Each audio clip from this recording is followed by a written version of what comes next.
I'm Rick Howard, president of Kingdom Magic Vacations. In my job, I get to travel a lot. I explore the world on land and sea, eating in unique restaurants and discovering interesting locations. I'm always looking for new places to visit, and I want you to travel with me. Welcome to Travel with Rick. Well, hey guys, welcome to this week's show. We're hanging out here in Key West. What a beautiful place. And listen, you guys all know, you've been following us for a while, you know I'm a big Jimmy Buffett fan. You won't believe who we ran into here in Key West. I have a good friend, John Jaworski, that lives down here, and told him we were coming down to visit. He's like, you got to stop and talk to my friend Tim. So here we are with Tim Glancy. Hey Tim, how's it going? Very good to meet you, man. Man, it's great to meet you. Welcome to the show. Guys, Tim Glancy. Tim is a guy who years ago used to run a sports... Well, actually, I was based up in Orlando. I had a company called the Sports Magic Team, basically. Right. When you go to sporting, it started with the Orlando Magic. Awesome. My background is in Magic, and they named the basketball team the Magic. So nowadays, you go to sporting events, you see the interactive squads launching the T-shirts and everything during the timeouts. We kind of started all that in Orlando about 1989. Right. And you used to do that with Jimmy Buffett. At the beginning of Jimmy Buffett shows, throw out the T-shirts and roller skate around and stuff, right? I ran into Jimmy at the All-Star game in 1992, and it was kind of fun because I was busy doing magic in one of the skyboxes. One of my guys came up and said, "Tim, Jimmy Buffett wants to talk to you."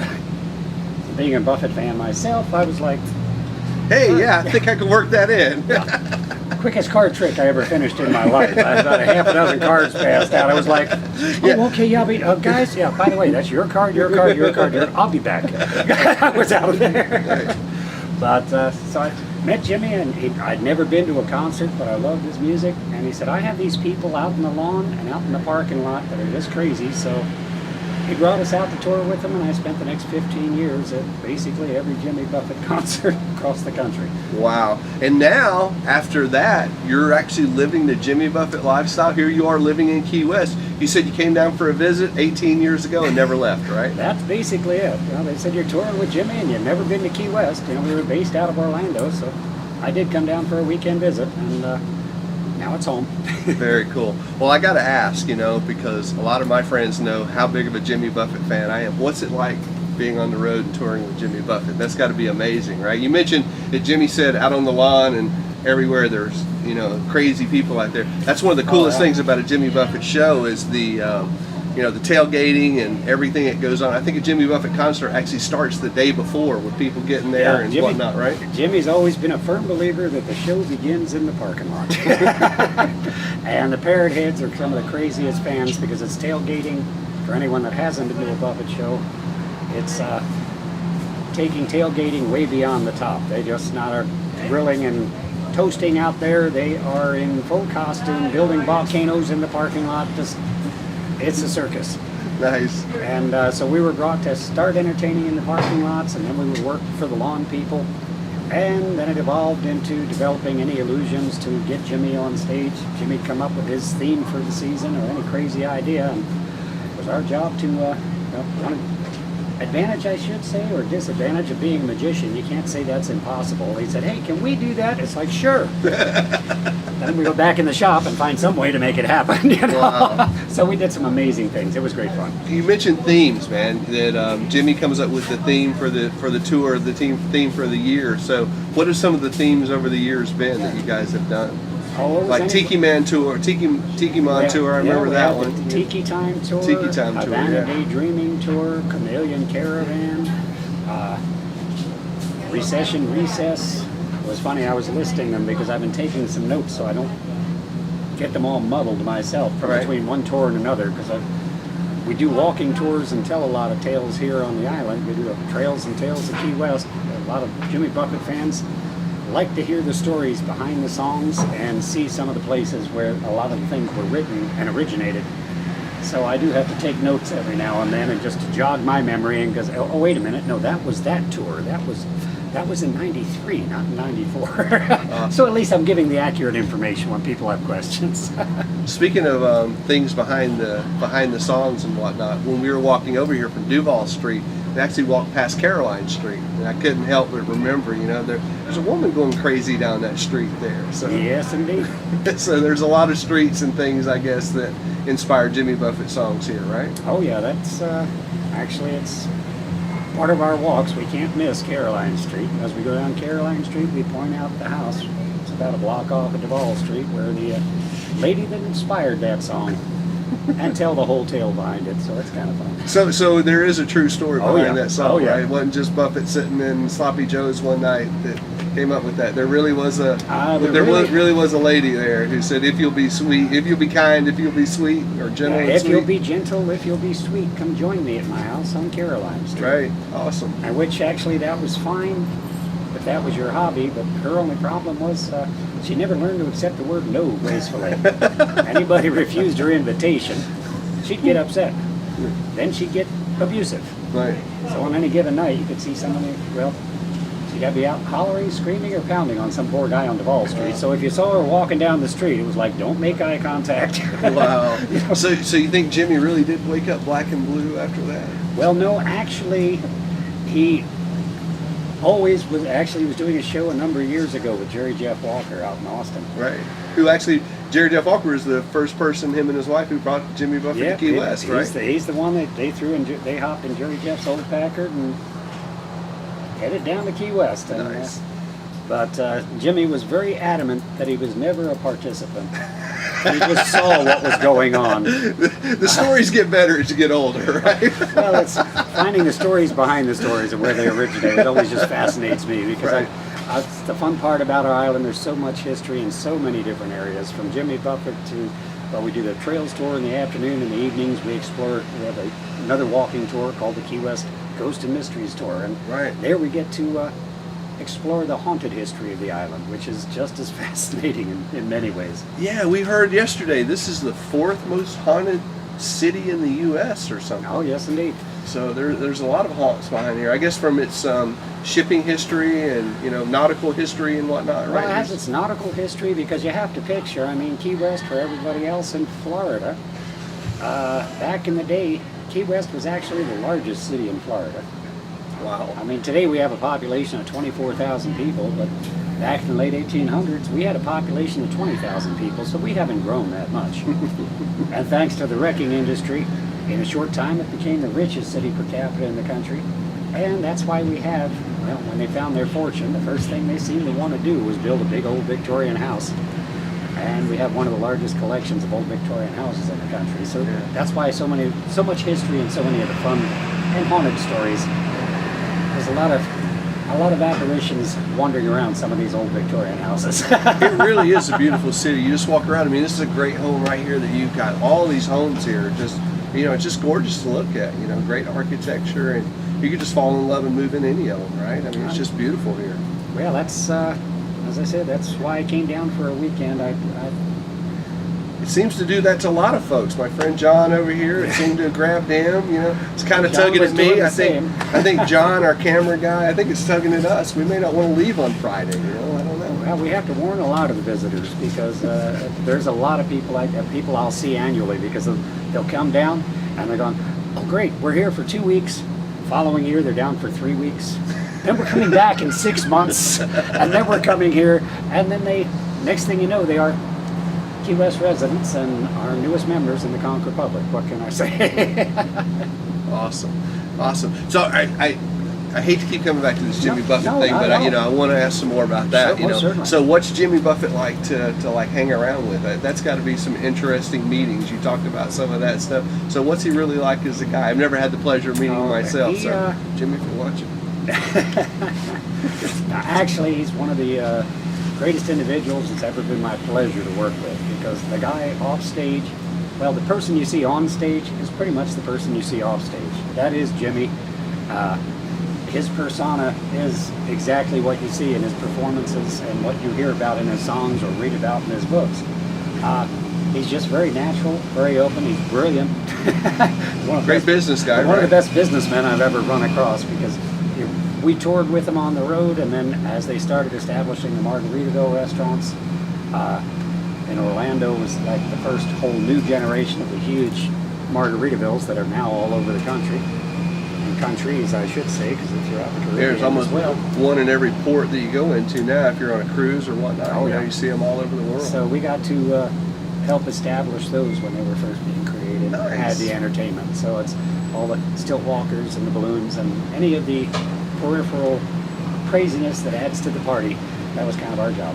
Wow. That's awesome. If you Tim. can call it a job. Yeah, kind of tough, right? You know, that's one thing Jimmy Buffett says. He had the same summer job for the last, well, in his book he said 40 years. I guess it's going on 50 years now. That's So it. that's a pretty good summer gig if you can get it, I guess, right? Yeah, so he always thanks his fans because he said, I have the most amazing fans in the world. Thank you very much for giving me the best summer job. Right. Which now is, well, it's fascinating to watch Jimmy because he is that laid-back individual, but he's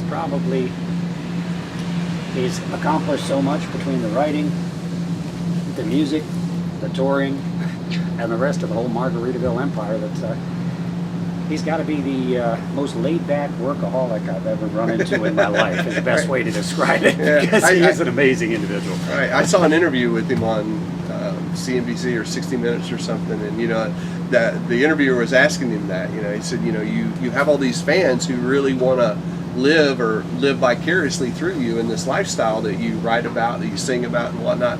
But you don't seem to be living it so much, because I think he lived it at one time and maybe gets to live it at different times. But like you say, he's an admitted workaholic, I think, right? Well, he still picks his times, and actually, the underlying fact is that he loves what he does. Right. You could not see, I've been at a number of private parties and special events or nights when you were just hanging out. And I said, oh yeah, let's go up. Hey, Peter, go out to the car, get a couple of guitars out of the car. Come on up here. And they'd hop on stage. Oh, I'm just going to do a song or two.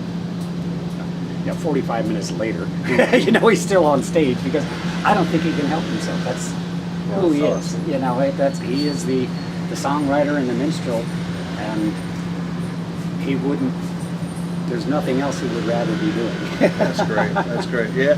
Even we say what we do. If it's fun, it's not really working. It's not so much like work. So, well, tell us some more about Key West and what you do here with your ghost tours and things like that. What is it about Key West 18 years ago when you came down here for your visit? What is it about this? I've asked John the same question. What is it about, Key West that you said I've got to do this? I really don't. At the time I was traveling constantly, either at sporting events or concerts. So I was literally doing 300 days a year on the road and all over the country, and had a chance to tour around the country and over in Europe, literally all over the world. So I'd seen a lot of places. When I came down here for the weekend, it was there was something about it, and I really still can't describe it, but there was some kind of, I said, I don't know what it is, but there is a little magic around this island, because I just got this feeling. It's like there's something here, and I still can't quite define it. I'm still trying to find it in all the different avenues of it, but here in Old Town, you have the opportunity to pretty much walk anywhere you got to go. Within 6 blocks on any given day, you can have some of the best music anywhere in the country. The live music, the live entertainment, during season, the theater is spectacular. So you have a lot of the amenities that would be harder to get to, but you could experience in larger cities. But a lot of it is right here, along with the very laid back and casual lifestyle that you get to live while you're here. It's not Right. It's not a matter of hopping in. Well, we do own a car here on the island, but gotta say we might put about 10 miles a month on the car. We may take it out once or every other week and go all the way to the top of the island a mile away and go grocery shopping or something. But other than that, I think at the end of the year, I probably end up spending more money on sandals than I do on gasoline. It's got to be, it's a totally different lifestyle. Right. But there's something about it, as I said, it just kind of captured me. And then when I started learning about the history, and we initially put our trails tour, the afternoon tour, because we put that together for the Parrot Head Convention, because that's the first week in November. You have about 4,000 Jimmy Buffett fans from all over the country come down, and it's like a 4-day long concert. So does Jimmy come down for that? Yeah, every couple of years he does. And we'll do an open street party right here on Duval Street. And so Jimmy will come down, and then it's never announced exactly where he's going to sing or when he's going to sing, because it's not a charged for event or anything. Right. And But it's like this season, we're just putting it together, and the entire Coral Reefer band gets to come down, and it's cool to see his band actually have a chance to showcase their talent, their individual songs, because they're all individually so talented that they get to do their things. You know, it's not just a Jimmy Buffett show. Sure. Because when Jimmy was putting together tours, and that's because he'd sit down and say, you know, you mentioned all the different themes and how he tries to make it creative every year, but he knows there's certain songs he has to do, and that's basically how he put it. He said, okay, here's the theme. Now, how are we going to make it unique? What are we going to do different this year? And well, here's the 7 songs we have to do, or people will throw stuff at me. From there, how do we get creative? You know, and how do we? And it's amazing because he might open with a song one year, and then it might be his closing number, that same song, the following year. So he has such a great repertoire that he can juggle it. Most artists will play their whole concert and then finish with their anthem. You know, but Jimmy's changes every year, and it works somehow. Well, it's 200,000 songs. That's true. He does. 50 years, that's a body of work, man. I mean, that's amazing. You know, we had the pleasure of seeing him last year, and that was one of the nice things I've noticed, that in the last couple of years he started doing the last song, or the big encore that you would think, you know, the Coral Reefer band goes away and he just comes out with a guitar and does you know, a song, you know, and I think was it Trying to Reason with Hurricane Season is the song that he closed our show with, just him and a guitar and just out there singing. Actually, no, it was Tin Cup Chalice that he did, you know, when we saw him the last time. And it's just an amazing thing, you know, just to see him, got this big band, got this really cool thing going on, but he can still come out with just a guitar and enjoy entertaining an auditorium. That's got to be pretty amazing for you, right? When you come out in your roller skates and you see this huge auditorium and all these fans out there. On stage and you see 20,000 people, because we'd open every show coming out and launching T-shirts into the crowd or whatever the opening number had to be. But yeah, 20,000 screaming fans. It's always an amazing experience. Sure. And I remember the show that we saw last year, you know, a song I haven't heard him do in a long, long time was The Why I Know What I Know. He came out doing that song. And so, like you said, John, to have, you know, that great repertoire of songs, to be able to go through them and go, yeah, we got to play Margaritaville. You know, you're going to get that. You know you're going to get Come Monday or whatever. But actually, one tour this November, because they change the theme for the Parrot Head Convention down here every year. Mm-hmm. And this year we were talking about it because their theme this year is Havana Daydreaming. And it was back early 90s, but that was the theme for Jimmy Buffett's tour that year.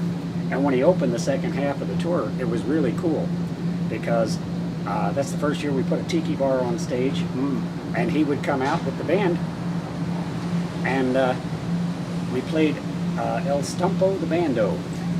Basically, it was our job to run through the crowd and ask people for an obscure Jimmy Buffett song. What's your favorite Jimmy Buffett song? And, you know, it's like Cheeseburger. Oh, get out of here! Come on. I'm joking. we want the Why Know and I Know. Right. Or, you know, and part of his shows, it's the spontaneous fun and creativity that they throw in. And you know, he's fearless. He's not afraid to try something new. As in that case, it's not all precision and plan. So every show was a new show, which really made it fun. Very cool. Very cool. Well, tell us a little bit more about the history of Key West. You know, you mentioned all this history, the tours that you guys do. What are some of the things that, besides the Jimmy Buffett stuff, that you like to tell us tourists when we come down here visiting that is unique about this island? When we do what started as initially as the Buffett tour with the Trails of Margaritaville, now we call it Trails and Tales of Key West because we have a lot of people with diverse interests, and we get to tell a lot of the other history about a lot of the other characters that live and have lived on the island. Right now, Hemingway Days is going on. Kind of another semi-famous guy that lived here for a while, right? Yes, indeed. One of our iconic writers. I mean, last week was Mel Fisher Days, who was the world's most famous treasure hunter. So they celebrate. This another unique part about Key West is there is a festival about every other week, and so the entire demographic of the town kind of changes according to what festival's going on. So now we'll have Hemingway Days. So if you guys are strolling down Duval Street the next couple of days, you'll they have a Hemingway lookalike contest, so every other guy walking down Duval Street is going to look like Ernest Hemingway. But we saw like 7 of them sitting in Sloppy Joe's when we walked by. It has been awesome talking to you. Again, If people were coming to Key West and were interested in some of your tours, how would they find you? How would they look you up and connect with you to get to do some of these great tours that you guys hop offer? online, and actually for the haunted side of the island, it's Key West Ghost and Mysteries Tour. Okay. .com. Key West Ghost and Mysteries Tour.com. We'll link all that up below. Go and check out Tim's website. Do you have a Facebook page? That'll connect. Yep, that has a Facebook page as well, and that will connect also to the Trails and Tales of Key West. So it's just entertaining walking tours, or we do a lot of customized walking tours as well, just when people do have special interest, if they just want to see the history or this aspect, because there's only so much you can fit into a couple hours of a walking tour or a 30-minute interview. So I guess we better wrap it up. I guess we better wrap it up. Tim, thank you so much for taking time to talk with us. It was such a pleasure. Thank you for your hospitality here on your porch in Key West. We've had a blast. John, my friend, thank you for connecting us with him. And thanks for your stories. They're awesome. And guys, if you're coming to this island, if you're even thinking about coming to this island, you need to do it. And when you get here, before you get here, make sure you connect with Tim and check out some of these tours. Learn a little bit more about this island. Sloppy Joe's is awesome, but there's so much more to this island than just Duval Street and just hanging out in the bars. That's great, but there's a lot of history to this island. There's a lot of interesting, really cool people here. And this is exactly what I wanted to happen on this trip, is to meet guys like you and hang out and hear some of these wonderful stories about this beautiful island. So thank you very much, Tim. My pleasure. Guys, thanks for watching. We'll see you right back here next week on another episode of Travel with Rick. So long, everybody. At Kingdom Magic Vacations, we believe that life should be measured out in memories. For over 17 years, Kingdom Magic Vacations has specialized in making vacation dreams come true for families visiting Disneyland, Walt Disney World, Disney Cruise Line, and Adventures by Disney. Kingdom Magic Vacations has been honored as an authorized Disney vacation planner, and that means we are recognized by Disney as a leader in planning magical vacations to Disney destinations. Our knowledge and experience allows our travel professionals to custom tailor your Disney vacation and make them truly magical. We know that each moment you spend on vacation creates a memory that lasts a lifetime. You can start planning your magical Disney vacation by visiting kingdommagic.com today. Hey guys, thanks a lot for watching our show this week. We're here at Universal Orlando's City Walk. That's Jimmy Buffett's restaurant right there, Margaritaville, and that's his plane, the Hemisphere Dancer. One of my favorite places every time that we come to Universal Orlando is to come down to Margaritaville, check out what's going on here. Listen, we wanted to remind you, drop your email address up there in our box. That way you'll be included on our stream. Every time we post something new on the blog, you'll be the first to know about it, and you won't miss a thing here on Travel with Rick. If you really want to know what's going on with us, check us out over on Facebook, facebook.com/Travel with Rick. There we post our question of the week, we tell you where we're going, talk about where we've been, and you can connect with more Travel with Rick friends over there as well. And if you're on YouTube or iTunes, yeah, we have a channel for you over there as well, so check that out. And you never know where we're going to be next week. So we could be right here in Universal Orlando, or we could be around the world. So you'll want to check back right here next week, find out where we're going to be. So long, everybody.